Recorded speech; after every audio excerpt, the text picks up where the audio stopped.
আসসালামু আলাইকুম। এটিএন বাংলা সংবাদে সবাইকে স্বাগত জানাচ্ছি সৈয়দা মারিয়া হোসেন। প্রথমে থাকছে বিআরবি কেবলস সংবাদ শিরোনাম। হত্যা মামলায় 5 দিনের রিমান্ডে রাশেদ খান মিনন। আদাবর থানায় ক্রিকেটার সাকিব, নায়ক ফেরদৌস ও ব্যারিস্টার সুমনের বিরুদ্ধে মামলা দায়ের। রাষ্ট্র সংস্কারে অন্তর্বর্তী সরকারকে সময় দিতে আপত্তি নেই বিএনপির। রোড ম্যাপ ঘোষণার তাগিদ। পাকিস্তানের সাথে সম্পর্ক এগিয়ে নেয়ার আগ্রহ। শুনছিলেন বিআরবি কেবল সংবাদ শিরোনাম, এবারে বিস্তারিত।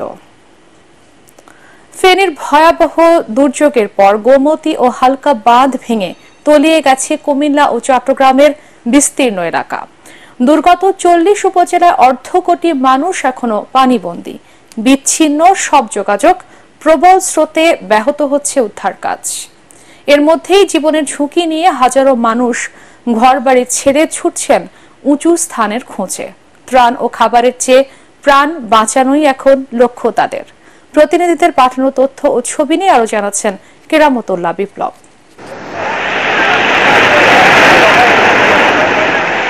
রাতে একসাথে কয়েক হাজার মানুষ পরিমরি করে ছুটে আসেন ঢাকা চট্টগ্রাম মহাসড়কের লালপোলে। ফেনী শহরের বেশিরভাগ এলাকা ডুবে যাওয়ায় নিরাপদ স্থান খুঁজছিলেন এই মানুষেরা।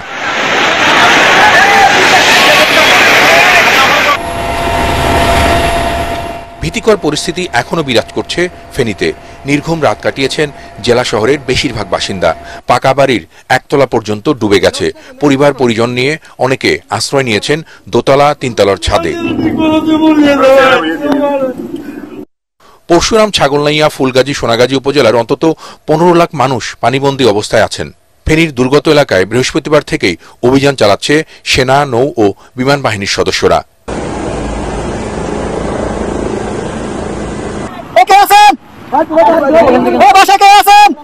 আম্মা, আব্বা, যারা পরিবারের সদস্য রয়েছে তারা এখানে বাড়ির পাশে একটি বিল্ডিং এর 5 তলায় তারা অবস্থান নিয়েছে। সকালে পরিস্থিতি খারাপ হয় কুমিল্লায়। গোমতীতে অতীতের সব রেকর্ড ভেঙে পানি উঠেছে বিপদসীমার 111 সেন্টিমিটার উপরে। বুড়িচংয়ে গোমতী বাঁধের প্রায় 300 ফুট ভেঙে হু হু করে পানি ঢুকছে অন্তত 200 গ্রামে। রাত 12:15টার দিকে বুরবুরিয়ায় বাঁধ ভেঙে ওই এলাকার বসতিতে আতঙ্ক ছড়িয়ে পড়ে। কান্নার রোল ওঠে বাড়ি বাড়ি। ব্রাহ্মণবাড়িয়ার আখাউড়া ও কসবায় বন্যা পরিস্থিতির আরও অবনতি হয়েছে। অনেক বাড়িঘরের চালও ডুবে আছে পানিতে। অন্তত 1 লাখ মানুষ পানিবন্দী হয়েছেন এসব জায়গায়। পানিতে তলিয়ে আছে আখাউড়া স্থলবন্দরের ইমিগ্রেশন ভবন, রাজস্ব ভবন, কাস্টমস হাউস সহ বিভিন্ন সরকারি স্থাপনা। ব্রিজ ভেঙে বন্ধ রয়েছে আখাউড়া আগরতলা মহাসড়কে যান চলাচল। যাদের ফলে ব্রিজটা ভেঙে গেছে আর পানি প্লাবিত হওয়ার জন্যই আমদানি রপ্তানি এখন বর্তমানে বন্ধ আছে। আজকে 2 দিন যাবতই চিরামুড়ি খেয়ে থাকতেছি। সবার করে পানি উঠে গেছে, খোলা করা দিয়ে সেটা এই হাওড়া নদীর বাঁধ ভেঙে গেছে। এই গরু বাছুর নিয়া জমি টমি সব রোয়া টোয়া রাগাই রয়েছিল, সব মাছ। 18 উপজেলার মধ্যে যতগুলি পুকুর আছে সবগুলি পুকুরে মাছ চলে গেছে। হবিগঞ্জের খোয়াই নদীর পানি বিপদসীমার 190 সেন্টিমিটার উপরে উঠেছে। পানির তীব্র স্রোতে 2 জন নিখোঁজ হয়েছেন এরই মধ্যে। অন্তত 2 লাখ মানুষ পানিবন্দী হয়ে আছেন বিভিন্ন গ্রামে। বাঁধ ভেঙে জেলা শহরের পরিস্থিতিও খারাপ হচ্ছে ক্রমেই। লোকজনকে উঁচু স্থানে সরে যেতে মাইকিং করছে স্থানীয় প্রশাসন ও সেনাবাহিনী। সিলেট, মৌলভীবাজার, সুনামগঞ্জ, নোয়াখালী, লক্ষ্মীপুর, চট্টগ্রাম, খাগড়াছড়ি, রাঙ্গামাটি ও কক্সবাজার জেলার বন্যা পরিস্থিতিরও ক্রমেই অবনতি হচ্ছে। কেরামতুল্লাহ বিপ্লব, এটিএন বাংলা। বন্যা কবলিত ফেনীতে ভয়াবহ মানবিক বিপর্যয় দেখা দিয়েছে। বানের জলে তলিয়ে গেছে মহাসড়ক এলাকা। দেশের বিভিন্ন স্থান থেকে ত্রাণ এলেও তা দুর্গতদের কাছে পৌঁছানো যাচ্ছে না। ফলে উদ্ধার কাজেও ব্যাঘাত ঘটছে। অনাহার ও চরম অনিশ্চয়তায় দিন কাটাচ্ছে পানিবন্দী মানুষ। ফেনী থেকে ইমদাদুল হকের তোলা ছবিতে বিস্তারিত জানাচ্ছেন মুশফিকুর রহমান। স্মরণকালে সবচেয়ে সর্বনাশা বন্যার পানিতে ভাসছে ফেনীবাসী। ভারত থেকে আসা ঢলে কালিদাস পাহালিয়া, হুরি, ফেনী নদীর পানি বিপদসীমার অনেক উপর দিয়ে প্রবাহিত হচ্ছে। বানের জলে তলিয়ে গেছে ফেনী সদর, ছাগলনাইয়া সহ আশেপাশের এলাকা।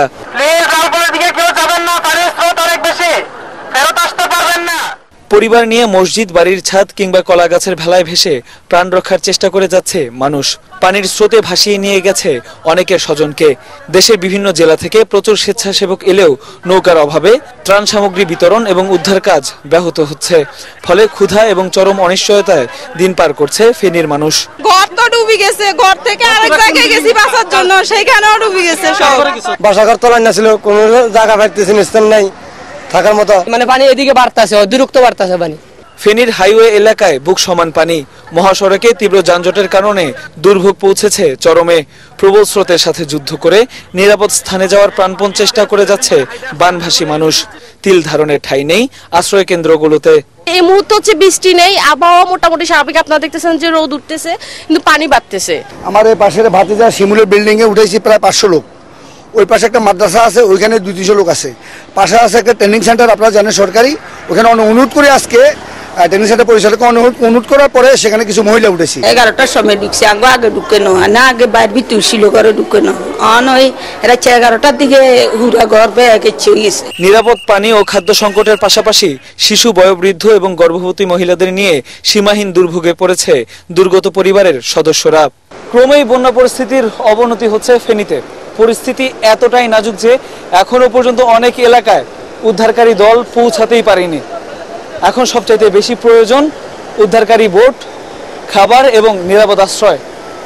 মুশফিকুর রহমান, এটিএন বাংলা, ফেনী। দেশের চলমান বন্যায় এখন পর্যন্ত মারা গেছে 13 জন। ভয়াবহ বন্যায় দেশের 11 জেলা প্লাবিত হয়েছে। এসব জেলায় 9 লাখ পরিবার পানিবন্দী বলে জানিয়েছে দুর্যোগ ও ত্রাণ মন্ত্রণালয়। আবহাওয়া অফিস জানিয়েছে চট্টগ্রাম সহ দেশের বিভিন্ন স্থানে আগামী 3 দিন মাঝারি থেকে ভারী বৃষ্টি হতে পারে। এতে বন্যার প্রকোপ বাড়বে বলে আশঙ্কা তাদের। ফজলে রাব্বির রিপোর্ট। ভয়াবহ বন্যায় এখন প্লাবিত ফেনী, কুমিল্লা, চট্টগ্রাম, খাগড়াছড়ি, নোয়াখালী, মৌলভীবাজার, হবিগঞ্জ, ব্রাহ্মণবাড়িয়া, সিলেট, লক্ষ্মীপুর ও কক্সবাজার।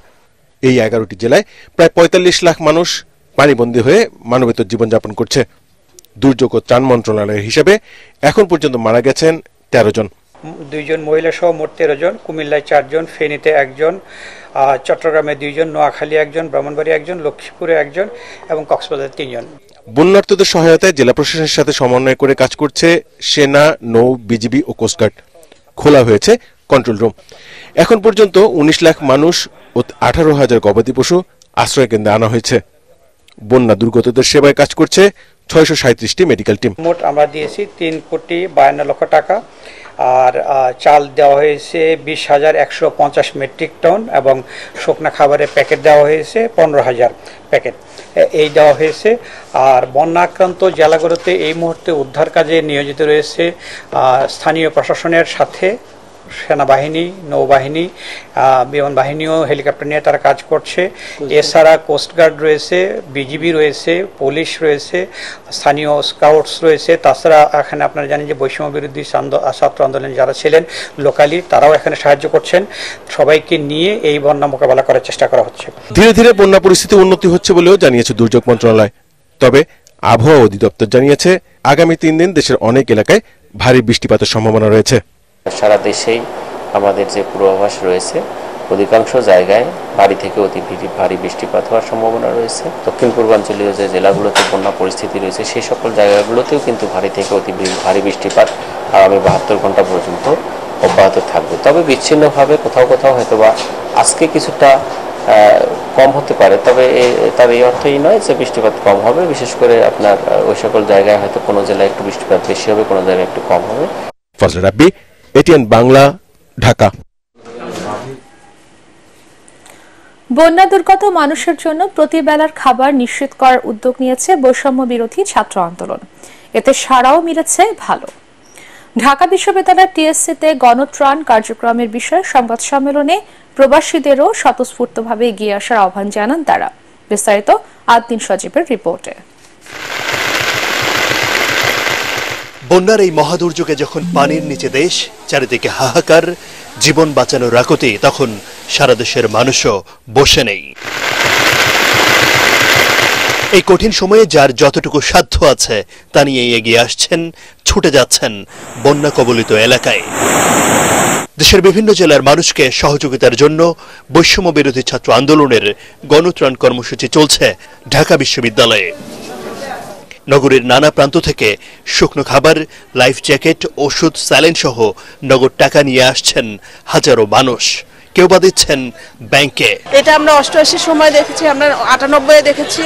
হ্যাঁ, তো এটা সব সময় মানুষের পাশে দাঁড়ায় এবং সেটারই একটা ধারাবাহিকতা চলছে এখনো। এখানে বিস্কিট আছে, মোমবাতি আছে, তারপর হচ্ছে চিড়া আছে, তারপর হচ্ছে বাচ্চাদের হচ্ছে ডায়া প্যান্ট, তারপরে হচ্ছে মেয়েদের জন্য যে প্যাডগুলো লাগে এগুলো মোটামুটি নিয়ে আসছে। যাদের উপর আমরা আস্থা রাখতে পারি, যাদের এই কাজ করার কথা, তারা এই টাকা নিয়ে কোথায় যাচ্ছে, কি করছে সেটার উপর আস্থা ছিল না। এই যেই ত্রাণের টাকা যাচ্ছে সেটা বেগমপাড়ায় যাচ্ছে কিনা সেটা নিয়ে আমরা জানতাম না। এখন সেই আস্থা ফিরে এসছে, এখন জনগণের সেই আবেগটা সেই জায়গায়, সেই কারণেই আমরা আসছে আমি মনে করি। সমন্বয়করা জানান, গণত্রাণ কর্মসূচির একদিনেই অর্থাৎ বৃহস্পতিবার রাত 1টা পর্যন্ত প্রায় 30 লাখ টাকা সংগ্রহ হয়েছে। এছাড়া যেসব ত্রাণ এসেছে তার প্রায় শতভাগ ফেনী, নোয়াখালী, কুমিল্লা সহ বিভিন্ন জেলায় পাঠানো হয়েছে। আমাদের টার্গেট হচ্ছে বৈষম্য বিরোধী ছাত্র আন্দোলনের প্রত্যেকটা কর্মী হচ্ছে এই আন্দোলনে যুক্ত থাকবে, যেন কোনো বন্যার্থ মানুষ যেন ক্ষুধার্ত না থাকে। দেশের মানুষ এবং যারা প্রবাসী আছে, রেমিটেন্স যোদ্ধা, তাদের কাছে আমরা সহযোগিতা চাইতেছি যে যেখানে এই সমস্যা তৈরি হবে বা বন্যা প্লাবিত হবে, আমরা যাতে সেখানে ছুটে যেতে পারি। 01886969859 এটা হচ্ছে আমাদের একমাত্র বৈষম্য বিরোধী ছাত্র আন্দোলনের একমাত্র বিকাশ নগেট টাচ বাংলার মার্চেন্ট অ্যাকাউন্ট। অর্থের পাশাপাশি পানি বিশুদ্ধকরণ ওষুধ, শিশু খাদ্য, লাইফ জ্যাকেট বেশি দিতে সবার প্রতি আহ্বান জানানো হয়েছে এই কার্যক্রম থেকে। ব্যক্তি উদ্যোগে মানুষ আসছে, প্রচুর সাড়া পাচ্ছি। মানুষজন আপনারা দেখতেছেন যে প্রত্যেকটা সেগমেন্ট আমরা এখানে আলাদা করতেছি। লাইফ জ্যাকেট আর মেডিসিন যদিও আসতেছে, বাট তুলনামূলক অনেক কম আসতেছে। তাদের বিশ্বাস, দেশ গঠনের মতো সবাই মিলে এক থাকলে এই বড় দুর্যোগ মোকাবেলা সহজ হবে। আদ্দিন সজীব, এটিএন বাংলা, ঢাকা। বন্যা দুর্গত মানুষের সহায়তা করতে দেশবাসীর প্রতি আহ্বান জানিয়েছেন জাতীয় পার্টির চেয়ারম্যান জিএম কাদের। বিকেলে জাতীয় পার্টির চেয়ারম্যানের বনানী কার্যালয়ে বন্যার্তদের জন্য ত্রাণ তহবিল গঠন বিষয়ক সভায় তিনি এই আহ্বান জানান। এ সময় জিএম কাদের আরও বলেন, বন্যা দুর্গতদের সব ধরনের সহযোগিতার জন্য অন্তর্বর্তীকালীন সরকারের পাশাপাশি সাধারণ মানুষের পাশে থাকবে জাতীয় পার্টি। এটা একটা জাতীয় পর্যায়ের একটা বড় বিপর্যয়, সকলে মিলে আমাদেরকে এটা মোকাবিলা করতে হবে। শুধু সরকারের উপর নির্ভর করে থাকলে বা দায়িত্বশীল যারা আছেন তাদের দায়িত্ব তারা পালন করবেন, তাদেরকে সহায়তা করতে হবে। এটা স্বাভাবিক রুটিন ঘটনা নয়, এটা একটা অস্বাভাবিক ঘটনা ঘটেছে। সেই কারণেই আমাদের সকলের দায়িত্ব এখানে বেশি হয়েছে। যতদিন আপনার এই সমস্যা সমাধান না হবে, আমরা সমগ্র দেশবাসী এবং আমি আমার পার্টির তরফ থেকে আমাদের পার্টির প্রতিটি নেতাকর্মী তার সঙ্গে থাকবে। নিউ মার্কেট থানায় করা হত্যা মামলায় ওয়ার্কার্স পার্টির সভাপতি ও সাবেক মন্ত্রী রাশেদ খান মেননকে 5 দিনের রিমান্ডে নিয়েছে পুলিশ। এছাড়া লালবাগের সাবেক কাউন্সিলর হাসিবুর রহমান মানিকের 5 দিনের রিমান্ড মঞ্জুর করেছে আদালত। এদিকে ছাত্র জনতার আন্দোলনে হতাহতের ঘটনায় সাবেক প্রধানমন্ত্রী শেখ হাসিনা, ক্রিকেটার সাকিব আল হাসান, নায়ক ফেরদৌস সহ অন্তত 150 জনের বিরুদ্ধে আরও 5টি মামলা হয়েছে। মনির হোসেন তপুর রিপোর্ট। বৈষম্য বিরোধী ছাত্র আন্দোলনে নিউ মার্কেট এলাকায় ব্যবসায়ী আব্দুল ওয়াদুদকে গুলি করে হত্যার অভিযোগে বৃহস্পতিবার গুলশান থেকে গ্রেফতার করা হয় ওয়ার্কার্স পার্টির সভাপতি ও আওয়ামী লীগের মিত্র রাশেদ খান মেননকে। ডিবি কার্যালয় থেকে শুক্রবার বিকেলে ঢাকার সিএমএম আদালতে হাজির করা হয় তাকে। মামলাটি সুষ্ঠুভাবে তদন্তে মেননকে 10 দিন জিজ্ঞাসাবাদের আবেদন করেন তদন্ত কর্মকর্তা। এ সময় আসামি পক্ষের আইনজীবী রিমান্ড বাতিল চেয়ে জামিন চাইলে উভয় পক্ষের শুনানি শেষে তা নাকচ করে রিমান্ড মঞ্জুর করেন বিচারক। হত্যার সঙ্গে এই আসামি রাশেদ খান মেনন, যারা উস্কানিদাতা, পরামর্শদাতা এবং সহযোগিতাকারী এই স্বৈরাচার সরকারের, তাদের নির্দেশে, তাদের সহযোগিতায়, তাদের উস্কানিমূলক বক্তব্যে পুলিশ গুলি চালায়। লালবাগ আজিমপুরের সাবেক কাউন্সিলর হাসিবুর রহমান মানিককেও হত্যা মামলায় 5 দিনের রিমান্ডে নিয়েছে পুলিশ। আইনজীবীরা জানান, ছাত্র আন্দোলনের সময় মানিক আগ্নেয়াস্ত্র নিয়ে সরাসরি অংশ নেয়। এদিকে রাজধানীর আদাবরে রুবেল নামে এক যুবক গুলিতে নিহতের ঘটনায় সাবেক সংসদ সদস্য ও ক্রিকেটার সাকিব আল হাসান, সাবেক সংসদ সদস্য চিত্রনায়ক ফেরদৌস আহমেদ সহ ১৫৬ জনের বিরুদ্ধে মামলা করা হয়েছে। আন্দোলনের সময় সিরাজগঞ্জ শহরে ৩ যুবদল নেতাকর্মী হত্যার ঘটনায় সাবেক ২ এমপি, সচিব সহ ৯০০ জনের বিরুদ্ধে ৩টি হত্যা মামলা দায়ের হয়েছে। গাজীপুরেও আরও ২টি হত্যা মামলা হয়েছে। এতে সাবেক প্রধানমন্ত্রী শেখ হাসিনা সহ আওয়ামী লীগের প্রভাবশালী বেশিরভাগ সাবেক মন্ত্রী এমপিকে আসামি করা হয়েছে। মনির হোসেন তপু, এটিএন বাংলা, ঢাকা। রাষ্ট্র কাঠামোতে আওয়ামী লীগ সরকারের সৃষ্ট ক্ষত মেরামতি অন্তর্বর্তী সরকারের প্রধান লক্ষ্য হওয়া উচিত বলে মনে করে বিএনপি। দলের নীতি নির্ধারকরা বলছেন, সে লক্ষ্যে সরকারের অবস্থান স্পষ্ট করতে দ্রুত দেশের মানুষের সামনে রোড ম্যাপ ঘোষণা করা উচিত। বিএনপি নেতাদের আশঙ্কা, সংস্কার কিংবা নির্বাচন আয়োজনের তাড়াহুড়ো যেমন সঠিক হবে না, তেমনি বেশি সময় নিলে দেখা দিতে পারে বিশৃঙ্খলা। মইনুল আহসানের বিশেষ রিপোর্ট। গণ আন্দোলনে শেখ হাসিনা সরকারের ১৫ বছরের সাম্রাজ্যের অবসানের পর থেকেই জবাবদিহিতা ও সুশাসন নিশ্চিত করতে রাষ্ট্র কাঠামো সংস্কারের দাবি সামনে আসে। নোবেলজয়ী ডক্টর মোহাম্মদ ইউনূসের নেতৃত্বাধীন অন্তর্বর্তীকালীন সরকারের অন্যতম প্রতিশ্রুতি ভবিষ্যৎ স্বৈরতন্ত্র রুখে দিতে প্রশাসন, আইনশৃঙ্খলা বাহিনী, বিচার বিভাগ, নির্বাচন কমিশনের মতো গুরুত্বপূর্ণ প্রতিষ্ঠানের সংস্কার। দেশের অন্যতম বৃহৎ জনপ্রিয় রাজনৈতিক দল বিএনপিরও রাষ্ট্র সংস্কারে অন্তর্বর্তীকালীন সরকারকে প্রয়োজনীয় সমর্থন ও সময় দিতে আপত্তি নেই। রাষ্ট্র মেরামত করতে হবে, টোটাল ট্রান্সফরমেশনাল রিফর্মস করতে হবে, একেবারে প্রতিটি ক্ষেত্রে একটা সংস্কারের বিষয় চলে আসছে। শর্ট টার্মে যেগুলো একেবারে ফান্ডামেন্টাল বেটার, এগুলো করতে হবে। মিড টার্মে আছে, লং টার্মে আছে। প্রাণ দিয়েছে যারা, এটা তো বৃথা যাবে যে তাদের প্রতি অবিচার করা হবে যদি আমরা এই কাজগুলো করতে না পারি। কমিশন করে রিকমেন্ডেশনস নিয়ে, পাবলিক ওপিনিয়ন নিয়ে, এটা ওপেন ডিসকাশনের মধ্য দিয়ে সেই রিকমেন্ডেশনসগুলো অ্যাকসেপ্টেড হয়ে তারপরে এগুলো ইমপ্লিমেন্টেশনটা শুরু হইতে হবে। আবার এমন না যে সমস্ত রিকমেন্ডেশনসগুলো এই অন্তর্বর্তীকালীন সরকারই ইমপ্লিমেন্ট করবেন, সেটা পরবর্তী গণতান্ত্রিক সরকারই ইমপ্লিমেন্ট করতে হবে। বিএনপির 2 নীতি নির্ধারক জানান, জাতীয় নির্বাচন নিয়ে এখনই ডক্টর মোহাম্মদ ইউনূসের সরকারের উপর চাপ সৃষ্টি করবে না দল। যারা আজকে আন্দোলন করেছে, যারা প্রাণ দিয়েছে, এরাও তো গত 3-4 নির্বাচনে ভোট দিতে পারেনি, তাদের প্রতিনিধি তারা নির্বাচন করতে পারে নাই। এটা তাড়াহুড়ো করা যেমন কাম্য নয়, আবার বেশি দেরি করাও কিন্তু আমাদের জন্য রিস্কি হয়ে যাবে। আমি মনে করি 3 মাস না হলেও 6 মাসের মধ্যেই যাতে তারা একটি ফ্রি ফেয়ার ইলেকশনের জন্য পরিবেশ সৃষ্টির মাধ্যমে নির্বাচনের রোডম্যাপ ঘোষণা করে, সেটা যথাযথ হবে। বিএনপির প্রভাবশালী 2 নেতাই স্বীকার করেন, ছাত্র জনতার গণ অভ্যুত্থান বাংলাদেশের পুরো রাজনীতির চিত্রই বদলে দিয়েছে। It's a refreshing change for the country. শুধু রাষ্ট্র পরিচালনা না, রাজনীতিতেও এটাকে মাথায় রেখে প্রত্যেকটি পদক্ষেপ দিতে হবে, যে নিয়মিতভাবে দায়বদ্ধতা, জবাবদিহিতা নিয়ে আসতে হবে জনগণের সেবার ক্ষেত্রে, জনগণের সমস্যার ক্ষেত্রে, জনগণের অংশগ্রহণের ক্ষেত্রে। এখান থেকে বের হওয়ার কোনো সুযোগ নাই।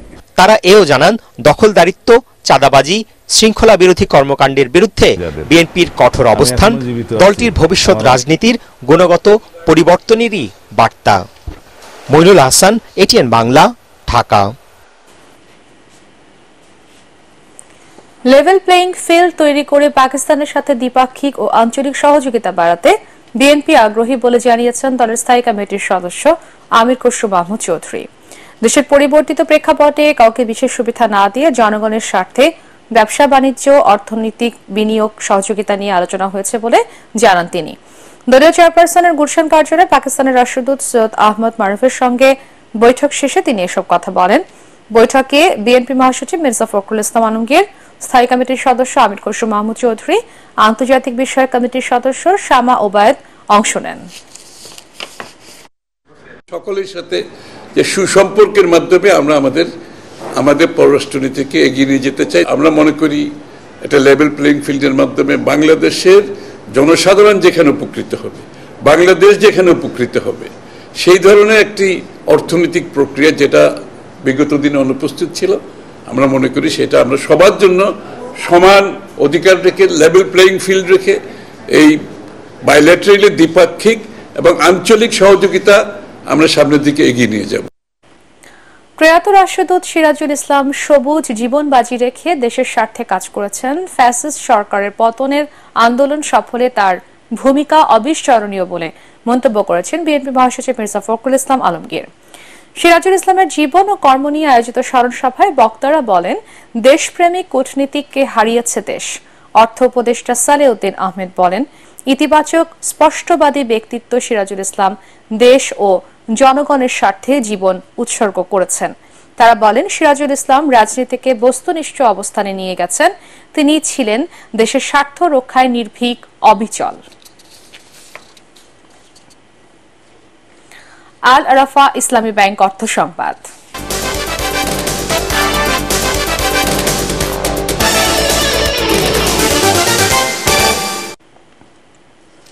বন্যা ও বৃষ্টির অজুহাতে রাজধানীর বাজারে বেড়ে গেছে সবজির দাম। কাঁচা মরিচের দাম আবারও উঠে এসেছে ৩০০-র কাছাকাছি। বেড়েছে পেঁয়াজের দাম। ভরা মৌসুমেও ইলিশ রয়ে গেছে মধ্যবিত্তের নাগালের বাইরে। রাজধানীর বাজার ঘুরে আরো জানাচ্ছেন হুমায়ুন চিস্তি। ছাত্র জনতার আন্দোলনে রাজনৈতিক পট পরিবর্তনের পর নিত্য প্রয়োজনীয় জিনিসপত্রের দাম কমেছে শোনা গেলেও বাজারে তার প্রতিফলন নেই। দোকানিরা বলছেন, শিক্ষার্থীরা খুচরা বাজারে যে দাম বেঁধে দিচ্ছেন সেই দামে জিনিসপত্র কিনতেও পারছেন না তারা। তাই প্রথমে অভিযান চালাতে হবে পাইকারি বাজার ও আড়তে। দাম কমছে কোন এটা বুঝান, 40 টাকা করে কয় আলু বেচে হলো 60 টাকা করে। আমরা সবাই শুনি যে দাম কমছে একটু, আসলে বেসিক্যালি দাম কমে নাই। কম শুধু ফেসবুকে, মানে বাস্তব চিত্রে এটা অবশ্য ভিন্ন, অনেক বেশি। মানুষের আয়ের তুলনায় অনেক বেশি। বন্যা ও বৃষ্টির অজুহাতে বেড়ে গেছে বিভিন্ন সবজির দাম। আবারও ঝাঁঝ বেড়েছে কাঁচামরিচের। কেজিতে 5 টাকা বেড়েছে পেঁয়াজের দাম। বেগুন 120 টাকা কেজি, মরিচ আপনার 80 টাকা 250 গ্রাম, তা কমছে কোথায়? কাঁচা মরিচ হলো মানে 280 টাকা, 1300 টাকা পাল্লা আনছে। দেশি পেঁয়াজটা কালকে পাইকারি মার্কেটে আমি আনছি 108 টাকা কিনে 115 টাকা বিক্রি করতেছি। বাজারে থরে থরে সাজানো রূপালী ইলিশ, অথচ দাম এখনো সাধারণ মানুষের নাগালের বাইরে। কেজি ওজনের ইলিশ বিক্রি হচ্ছে 1500 থেকে 1800 টাকা। আগে বেচতাম 2200-2300 টাকা কেজি, এখন ব্যস্ত আছি 1700-1800 টাকা কেজি। মধ্যবিত্ত মানুষের জন্য খাওয়ার উপযুক্ত হয়নি এখনো দাম। আমাদের দেশে মাছ আমরা তো খাইতে পারি না দামের জন্য। ইলিশ মাছের দাম এত হওয়া উচিত না, এটা 800 টাকার মধ্যে থাকা উচিত। কমবে কমবে করে 2 সপ্তাহেও কমেনি চালের দাম। তাই অনেক দোকানই নতুন করে চাল তুলছেন না। শুনতেছি কিন্তু এটা তো কমতেছে না। কই বাজার কমলো কই? একটু কম নেই, চাইলে আনি নেই, একই দাম আছে, তাহলে লাভ কি? যদি বাজার না কমে তাহলে হয়তো পরবর্তীতে আমরা যখন বেশি দামে আনি বেশি দামে বিক্রি করবো। তবে গত সপ্তাহের সাথে হেরফের হয়নি মুরগি, গরু ও খাসির মাংসের দামে। হুমায়ুন চিস্তি, এটিএন বাংলা, ঢাকা। এ পর্যায়ে পার্টেক্স খেলার খবর।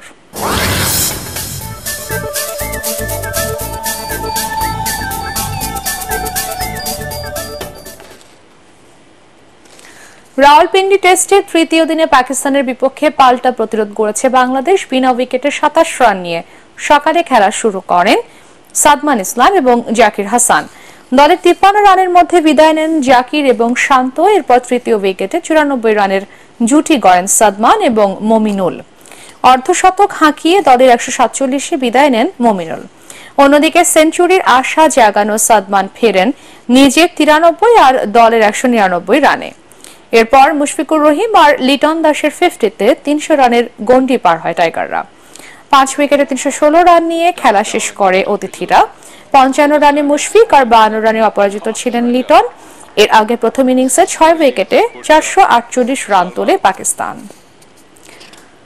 দেশের বিভিন্ন স্থানে বন্যায় বিপদগ্রস্ত মানুষের পাশে দাঁড়ানোর আহ্বান জানালেন ক্রিকেটাররা। সামাজিক যোগাযোগ মাধ্যমে পোস্ট করে সচেতনতা বৃদ্ধি করছেন তারা। তাওহিদ হৃদয় তার ফেসবুকে পেজে সবাইকে এগিয়ে আসার অনুরোধ করেছেন।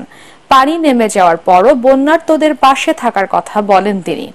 পেসার শরীফুল ইসলাম পাকিস্তানে বসেই আল্লাহর দরবারে বন্যা কবলিত মানুষের জন্য প্রার্থনা করেন। এনামুল হক বিজয়, নুরুল হাসান সোহান, মাশরাফি বিন মুর্তজা এবং তামিম ইকবালও দুর্যোগ পরিস্থিতি কাটিয়ে উঠতে প্রত্যেককে নিজ নিজ জায়গা থেকে দুর্গতদের পাশে দাঁড়ানোর আহ্বান জানিয়েছেন।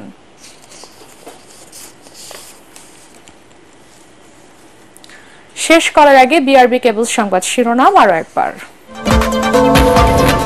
হত্যা মামলায় 5 দিনের রিমান্ডে রাশেদ খান মিনন। আদাবর থানায় ক্রিকেটার সাকিব, নায়ক ফেরদৌস ও ব্যারিস্টার সুমনের বিরুদ্ধে মামলা দায়ের। রাষ্ট্র সংস্কারে অন্তর্বর্তী সরকারকে সময় দিতে আপত্তি নেই বিএনপির। রোড ম্যাপ ঘোষণার তাগিদ, পাকিস্তানের সাথে সম্পর্ক এগিয়ে নেওয়ার আগ্রহ। পরবর্তী সংবাদ দেখার আমন্ত্রণ জানিয়ে এখনকার মতো শেষ করছি এটিএন বাংলার সংবাদ। ইউটিউবে দেখতে ব্রাউজ করুন youtube/এটিএন বাংলা নিউজ। ধন্যবাদ সবাইকে।